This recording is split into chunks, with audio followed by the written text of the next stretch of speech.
Hey guys, I'm sitting at conferences and told you I would have this uploaded by 6 o'clock, so I'm trying to get it done in between. So this is the last lesson before we go into the actual factoring of polynomials, okay? And so we kind of have pieced it out a little bit by each one having a different part. We did add and subtract, we did multiply with the box, and now we're doing greatest common factor. And then we will actually use all three of these when it comes time for Monday when we all come together for 6566, okay?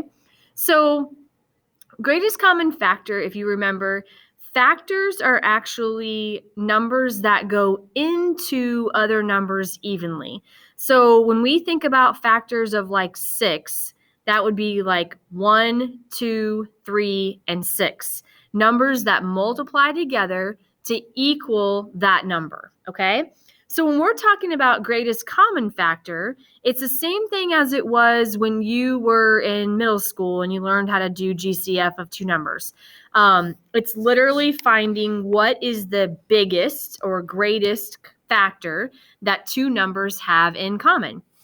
So let's do a little warm up here to talk about it like how you used to do it when you were in junior high. So if I have 18 and I list out all the factors, I always kind of start my outside and work my way in. So 1 times 18 would give us a first set. 2 times 9 would give us the second set. And then 3 times 6. And there's obviously nothing between 3 and 6 because that would be 4 and 5. And those don't go into 18. So these are all the factors of 18. Then let's do the same thing for 42. So for 42, I have 1 and 42. I have 2 and 21.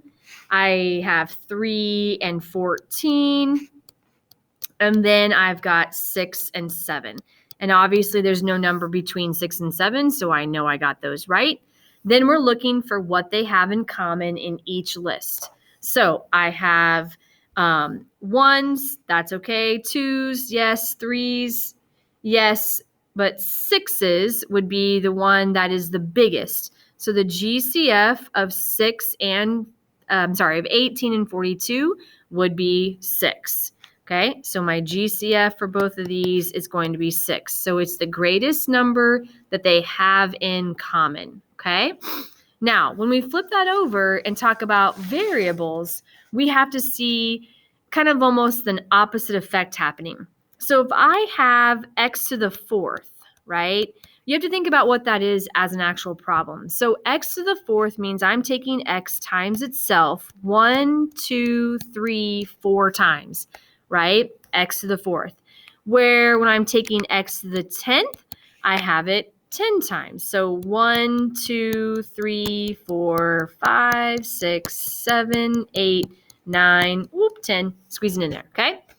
Now, what this means is how many x's do these two terms have in common?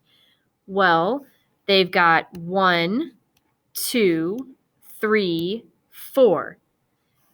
4 is actually the biggest number that they have in common. And it seems backwards because 4 is the smallest of the two exponents. But when you write them out, that's all they've got in common. This one doesn't have any more, but this one has all of these. So there's no match for those. So x to the fourth is actually the greatest common factor for x to the fourth and x to the 10th because it's all they have in common. Okay, so we're looking for both what they have in common as a number and what they have in common as a variable. All right, so let's go to the next part. What is the GCF of the following terms? So 10x and 25. Well, if I think about the factors of 10, I would think 1, 2, 5, and 10. If I think about 25, it's 1, 5, and 25, right? So obviously the number they have in common is 5. Then this guy only has an x and this one doesn't have one at all. So they don't have one in common. So even though this has a variable, the only thing these two have in common is a 5. Okay?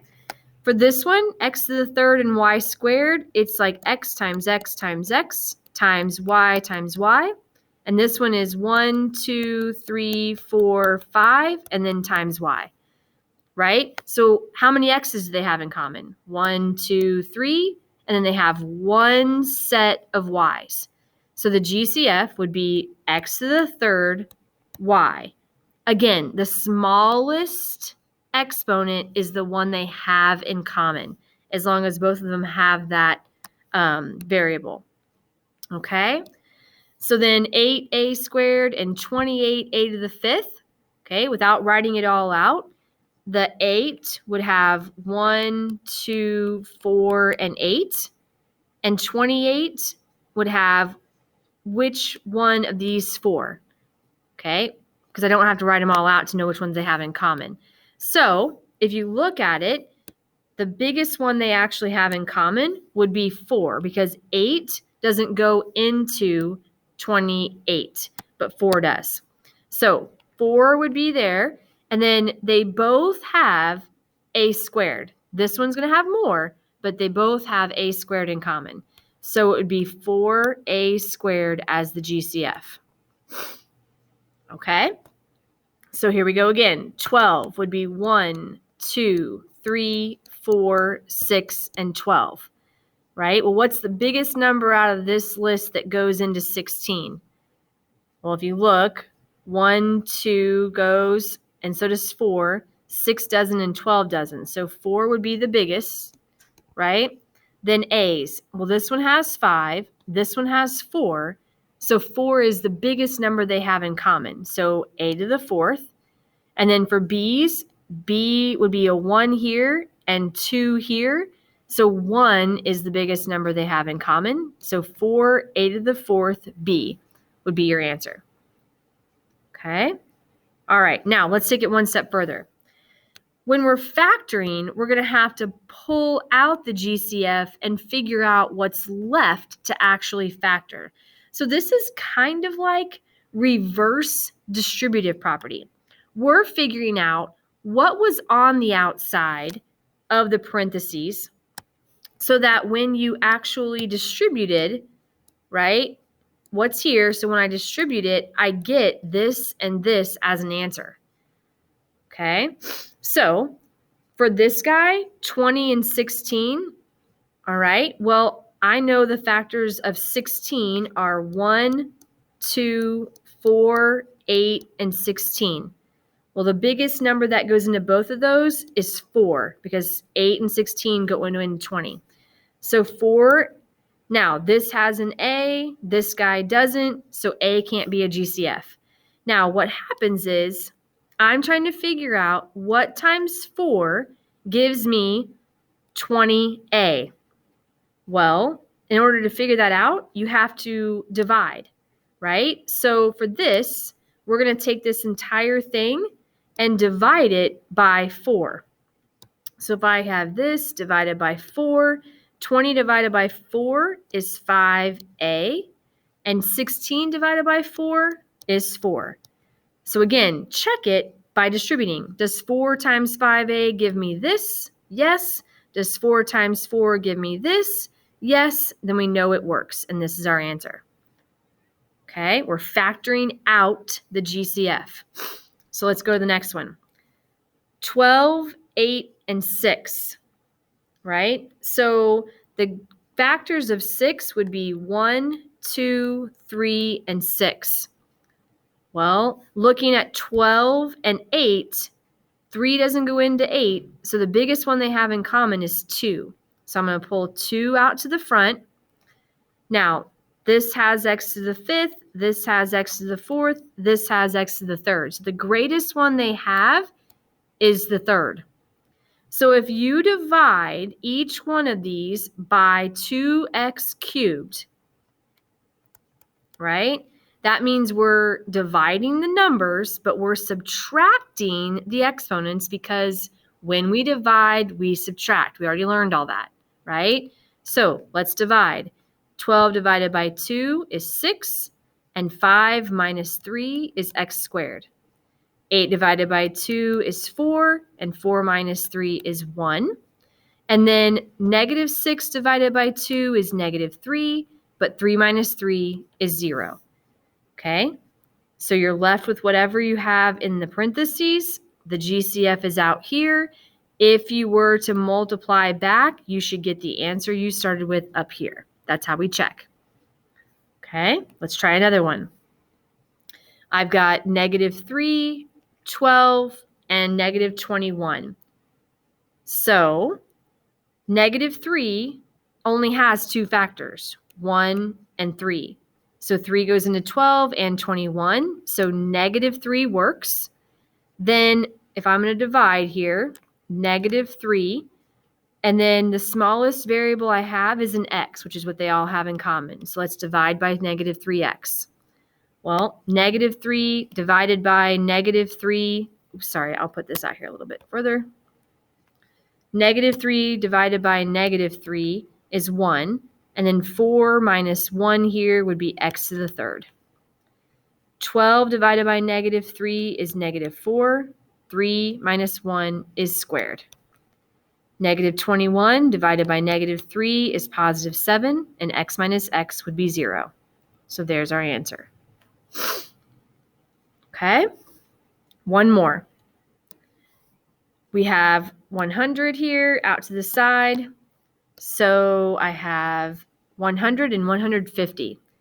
Well, the biggest number that goes into 100 and 150 is 50, right? 100 won't go in evenly to 150.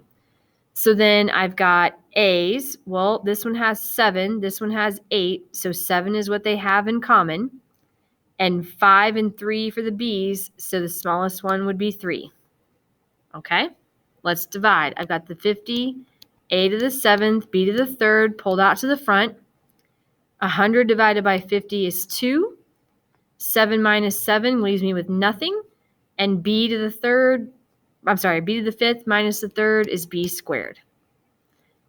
Okay, -150 divided by 50 is -3. 8 minus 7 for my A's is just 1, and 3 minus 3 is 0. So there's my answer. So pull your GCF out to the front, then divide your terms and subtract your exponents. So let's put that here. Divide the coefficient and subtract exponents. Okay. All right, next up. Got some little dots there. Let's go down here and finish this up. Whoops, get my arrow here. All right, so area is something that we've been talking about in class for the past couple of days with our 6263 notes. So if I want to find the area of the rectangle that gave me this, I'd have to know what the length times the width was that gave me these two things. So we're talking about factoring again, right? So what times what gives you 9? But would also be over here to give you 12, right? So if I took 9 times 1, I wouldn't be able to factor the same thing out of here. So we're talking about greatest common factor of both of these, and then we're going to use whatever's left to be on the top part, okay? Because they have to have something in common out here to multiply by. So the GCF of 9 and 12, well, 9 and 12, 9 is 1, 3, and 9. And 9 doesn't go into 12, so it has to be 3. So 3 would be out here. X and x squared, the GCF would be x. Y squared and y cubed would be y squared. So now what we have to figure out is if this is 3y squared, what do we multiply by to get up here? So now we're dividing again. 9 divided by 3 gives me 3. X minus x leaves me with nothing. Y squared minus y squared leaves me with nothing again. Okay. And then on this one, we would have 12 times what? So 12 divided by 3 would give me 4. X squared minus an x would be x. Y cubed minus y squared would be y. Okay. So if you notice again, if you multiplied these and these to put them in the boxes, that's what they would equal. That's how you know you're correct. Okay? All right, you guys, let me know if you have questions. Nice and short tonight.